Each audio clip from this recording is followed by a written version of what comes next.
मित्रांनो, कोणत्याही आजारामध्ये तुम्ही याचा वापर गोठ्यामध्ये करू शकता.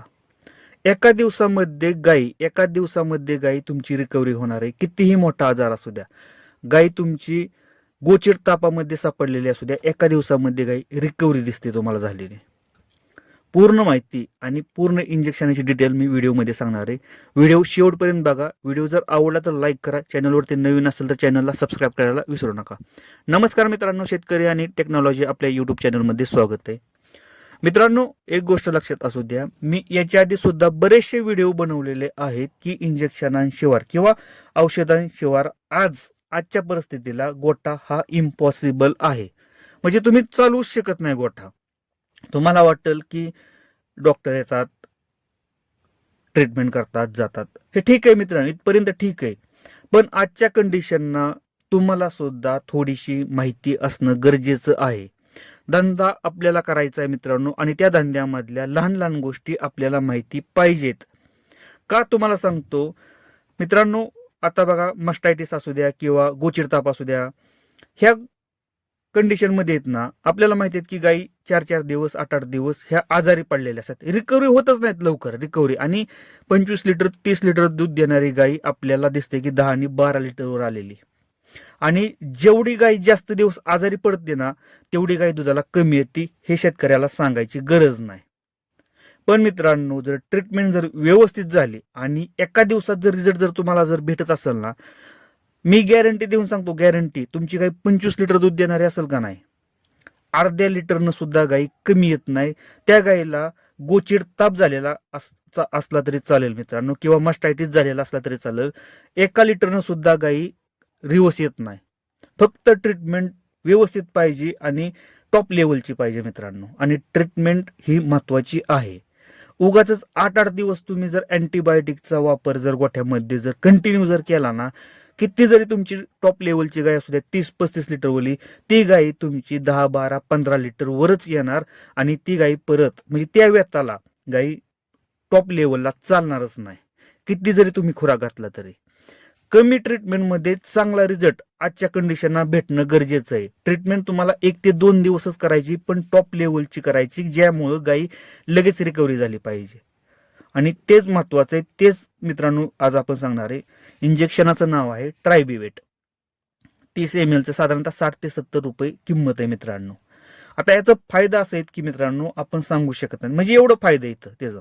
कोणत्याही आजार, गाय खात नाही, ताप आलाय, काही होऊ द्या, तुमच्या गायला मस्टायटिस झालाय, मेट्रायटिस झालाय, गर्भाशयात इन्फेक्शन आहे किंवा गोचिड ताप झालाय, कोणत्याही आजारावरती याचा वापर करायचा. आता हे इंजेक्शन काय करतं हे सगळ्यात महत्वाचं आहे.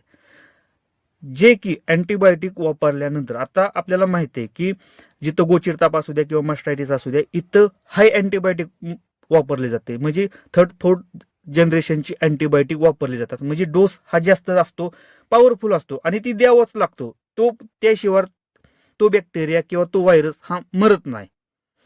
हे सगळ्यालाच माहिती आहे. हाय अँटीबायोटिक वापरलं, त्या अँटीबायोटिकचा साईड इफेक्ट म्हणजे की त्या अँटीबायोटिकचा ट्रेस, ताण हा इंटरनल ऑर्गनवरती पडलेला असतो. म्हणजे काय असेल, लिव्हर असेल, किडनी असेल, म्हणजे जे काय असतील इंटरनल, ह्या सगळ्यांवरती पडलेला असतो. जे की तुमचं रुमन का असू द्या, गाईचं पोट आपण म्हणतो, त्यावरती सुद्धा पडलेला असतो ताण.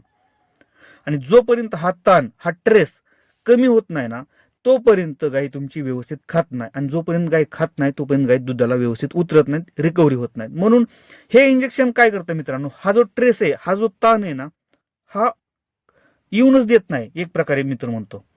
ज्या टायमिंगला अँटीबायोटिक वापरलं जातं त्याच टायमिंगला हे इंजेक्शन जर वापरलं, बरेचसे डॉक्टर, मी तर म्हणतोय आज 60-70% डॉक्टर वापरतात.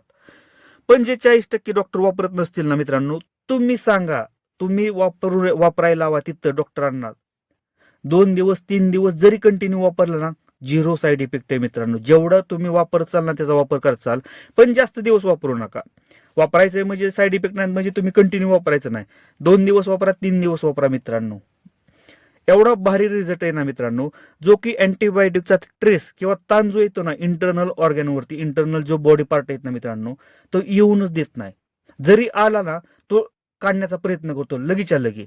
त्यामुळे काय होतं की गायची रुमनची आहे ना प्रक्रिया चालू होते. रुमन एकदा चालू झालं आणि जे की लिव्हर असेल, तुमची किडनी असेल, ह्याच्यावरती जो ताण आलेला आहे ना, तो कमी झाला ना, किती जरी आजार मोठा असू द्या मित्रांनो, जे की आज आपण म्हणतो की गोचिड ताप झालाय गायला, गाय खात नाही 8 दिवस झालं, मित्रांनो एका दिवसामध्ये गाय खायला सुरुवात करते. एका दिवसामध्ये म्हणजे सकाळी जर तुम्ही जर ट्रीटमेंट केली का ना व्यवस्थित, संध्याकाळी तुमची गाय अशी दुपारी तुमची गाय चरताना दिसते. दुपारी गाय उठून वैरण खाते तुमची गाय, आणि संध्याकाळी तुमची गाय टॉप लेवलचं दूध देते. एवढा चांगला रिझल्ट आहे ह्या इंजेक्शनाचा. पण ह्या इंजेक्शनाचं काय होतं की सांगायचं कुणी किंवा वापरायचं कुणी. डॉक्टर वापरतात, बरेचसे डॉक्टर वेटरनरी वापरतात, मी त्यांच्यावरती दोष देत नाही. पण जिथं वापरलं जात नाही, म्हणजे मी का सांगतोय मित्रांनो, ज्या टायमिंगला आपल्याला ह्या गोष्टी माहित नव्हत्या, आपल्याला ह्या इंजेक्शनाची माहिती नव्हती, त्या टायमिंगला सुद्धा आपण एक सामान्य शेतकऱ्यांसारखं डॉक्टरांकडून ट्रीटमेंट करून घ्यायचो. मला अजून आठवतंय की माझ्या गोठ्यामध्ये डॉक्टर वापरतच नव्हतं ह्या इंजेक्शन, म्हणजे वापरलंच नव्हतं. त्या ज्या टायमिंगला आपण शिकत होतो ना, त्या टायमिंगला आपण इंजेक्शनांची नावं लिहून ठेवायचो, ट्रीटमेंट काय केली हे लिहून ठेवायचो. त्या ट्रीटमेंटमध्ये ह्या इंजेक्शनाचा वापरच नव्हता.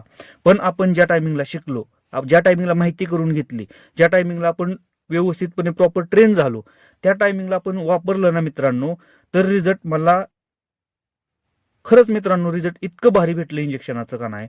माझ्या गायी आता एका दिवसामध्ये रिकव्हरी होतात, एका दिवसामध्ये रिकव्हरी होतात. फक्त ट्रीटमेंट व्यवस्थित पाहिजे. व्यवस्थित म्हणजे काय आहे की मित्रांनो, की ट्रीटमेंट तर व्यवस्थित होतेच, पण जो येणारा ताण आहे, जो येणारा ट्रेस आहे, तो सुद्धा त्या ट्रीटमेंटमध्ये काढला गेला पाहिजे. हे माझं मित्रांनो ह्या गोट्यामधलं कंडिशन आहे, की त्यामुळे काय होतं की माझ्या गायी लवकरात लवकर रिकव्हरी होतात. म्हणून मित्रांनो थोडीशी इंजेक्शनांची माहिती असणं आपल्याला गरजेचं आहे. ठीक आहे, तुम्हाला देता येत नसतील, द्यायला भीती वाटते, पहिल्यांदा नको वाटतं, आणि ते दिलंच नाही पाहिजे. आपण घरच्या घरी हे प्रयोग करायचा नाही जोपर्यंत आपल्याला प्रॉपर माहिती भेटत नाही. कुठं इंजेक्शन द्यायचं, कसं द्यायचं, किती प्रमाणात द्यायचं, इंट्राव्हेनस द्यायचं म्हणजे शिरमध्ये द्यायचं का मासामध्ये द्यायचं का त्वचेच्या खाली द्यायचं, जोपर्यंत प्रॉपर माहिती भेटत नाही तोपर्यंत द्यायचं नाही. पण माहिती करून घ्या, करून घ्या म्हणतोय मित्रांनो.